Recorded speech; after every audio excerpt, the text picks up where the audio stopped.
பிதா சுதன் பரிசுத்தாவின் பெயராலே ஆமேன். மரியே வாழ்க.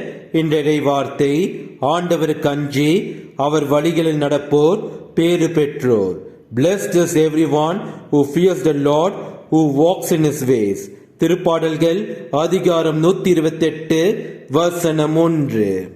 நம் கடவுள் இயேசு கிறிஸ்துவுக்கு அஞ்சி அவர் வழியில் நீங்கள் வாழ்ந்து பாருங்கள். உங்கள் வாழ்வு ஆசீர்வாதமான வாழ்வாக மாறும். உங்கள் உழைப்பின் செல்வம் உங்களுக்கு மகிழ்ச்சியையும் நிம்மதியையும் தரும். உங்கள் குடும்பத்தில் உள்ள அனைவரும் உங்களைப் போலவே நேர்மையோடும் நீதியோடும் மரியாதையோடு உங்களிடத்தில் நடப்பதை பார்த்து மகிழ்ச்சி அடைவீர்கள். நீங்களும் உங்கள் குடும்பமும் நம் கடவுள் இயேசு கிறிஸ்துவின் ஆசீர்வாதத்தை பெற்ற குடும்பமாக அமையும். இயேசுவுக்கே புகழ். மரியே வாழ்க. ஆமேன்.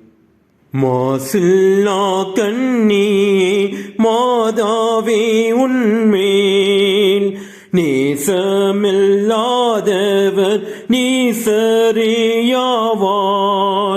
வாழ்க வாழ்க வாழ்க மரியே வாழ்க வாழ்க வாழ்க மரியே.